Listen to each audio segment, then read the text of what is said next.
Alright guys, so something absolutely wild is happening in the anime world right now, and I bet most of you have no idea how crazy this situation has gotten. Like, I'm scrolling through news reports and my brain is just, what? So you know how we've all been casually watching anime on those free sites for years? Well, Japan looked at this situation and said, you know what? We're done playing nice. And the numbers they just released are honestly mind-blowing. Ready for this? Japan's Content Overseas Distribution Association just announced they've successfully shut down 84 international anime piracy sites using government-supported hackers. Not lawyers, not court orders. Why? Actual hackers backed by the Japanese government. But here's the kicker.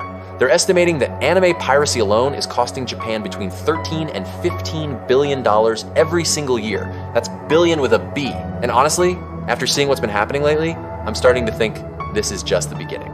Let me put this in perspective for you, because when I first saw these numbers, I had to double check them. One of the biggest remaining piracy sites, and I won't name it, but trust me, you probably know which one, had 244 million visits in just August 2025. That's 250 million visits in 1 month. To give you an idea of how massive that is, this single piracy site is outperforming Disney Plus in terms of monthly views. Disney, the company that owns Marvel, Star Wars, and basically half of Hollywood, is getting fewer monthly visitors than one anime piracy website. That's absolutely bonkers. And here's what really got me. This site has a global internet ranking of 159. Out of every website on the planet, this piracy site ranks in the top 200 most visited websites globally. We're not talking about some tiny operation running out of someone's basement. This is massive, international scale stuff. But wait, it gets crazier.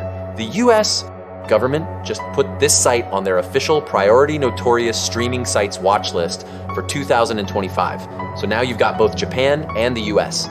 Government actively hunting down the same websites. This has become a genuine international incident. So what's Japan doing about all this? Well, they formed this organization called CODA, the Content Overseas Distribution Association. And these guys are not messing around. They've basically declared war on anime piracy, and the tactics they're using are straight out of a cyberpunk movie. They're using what they call white hat hackers, basically the good guy hackers, supported by the Japanese government to actively hunt down and shut down piracy sites. Not just sending takedown requests, not just filing lawsuits, they're literally cyber attacking these websites until they stop working. And it's working. As of March 2025, they've forced 84 piracy sites to completely shut down. That's not temporarily offline, or we'll be back next week. That's permanently destroyed, gone forever. The Motion Picture Association in the US has joined this fight too. They're issuing subpoenas to internet companies, tracking down the people who run these sites, trying to get their names, IP addresses, payment information, basically everything they need to completely shut them down and potentially prosecute the operators. How many of you are still using these sites, not realizing how intense this crackdown has gotten? Because I'm genuinely curious if people know how much legal heat is surrounding this stuff right now. Now here's where the story takes an interesting turn, and this is something I found really surprising when I was researching this. While all this piracy chaos is happening, legal platforms are actually starting to step up their game in ways I wasn't expecting. So I was looking at the success rates for takedown requests, basically how often platforms actually remove pirated content when they're asked to, and the numbers are pretty revealing. YouTube honors 97.84% of takedown requests. TikTok is at 99.87%. Facebook is at 94%. Even Google Video is at 99.75%. What this tells me is that major platforms are taking this seriously and actually cooperating with content creators and studios. Meanwhile, the dedicated piracy sites, they basically ignore every single takedown request they get. The legal streaming services are also expanding like crazy. More anime is available legally now than ever before, pricing is getting more competitive, and the quality difference between legal and piracy sites is honestly getting pretty significant. Plus, and this is something I never really thought about before, when you use legal streaming, that money actually goes back into making more anime. Your subscription helps pay animators, funds new projects, keeps studios running. It's like directly supporting the content you love instead of undermining it. So what does all this chaos actually mean for regular anime fans like us? Well, if you're still depending on piracy sites, you're basically playing the world's most expensive game of musical chairs, except when the music stops. Your favorite site might be gone forever. The sites that are surviving are getting increasingly sketchy. They're using more aggressive advertising, more malware risks, and they're constantly changing domains and names to avoid getting shut down. It's becoming less convenient and more dangerous every month. But here's the thing, and I'm genuinely curious about this. Are any of you guys ready to make the switch to legal streaming? Like, what would it actually take for you to stop using piracy sites completely? Better pricing? More content available in your region? Just let me know in the comments, because I think that conversation is really important right now. For the anime industry, this crackdown could be genuinely transformative.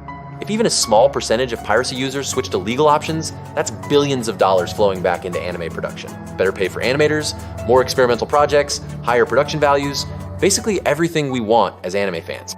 Looking at where this is all heading, I think we're witnessing the end of the golden age of anime piracy. Not because piracy will disappear completely, it probably won't, but because the big, stable, user-friendly operations are becoming impossible to maintain. The ones that survive are going to be smaller, more underground, and honestly, more risky for users. The days of massive, reliable piracy sites with millions of users are probably numbered. Meanwhile, legal streaming is only getting better. More competition means better prices, more content, better user experience. We might actually be entering the best era ever for legal anime access. The real question is whether this transition will be smooth or chaotic. If legal services can handle the influx of users switching over, we might see a healthier, more sustainable anime ecosystem. If not, we might see some short-term disruption to how people consume anime. But either way, the landscape is changing fast, and I think it's important that we as anime fans understand what's happening and maybe start thinking about how we want to adapt to these changes. All right, guys, that's the situation as far as I can tell from the actual reports and data. The piracy crackdown is real, it's international, it's well-funded, and it's not slowing down. The numbers don't lie. This is the biggest coordinated effort against anime piracy we've ever seen. Whether you think this is good or bad probably depends on how you currently watch anime and what you think about the industry as a whole. But regardless of your opinion, these changes are happening whether we like it or not. So, what do you think? Are you ready for a post-piracy anime world? Have you already switched to legal streaming? Or are you still figuring out what to do? Drop your honest thoughts in the comments, because I'm genuinely interested in how this community is processing all these changes. If this breakdown of what's actually happening helped you understand the situation better, hit that like button and subscribe for more honest takes on anime industry news. We're pushing toward 2,000 subscribers.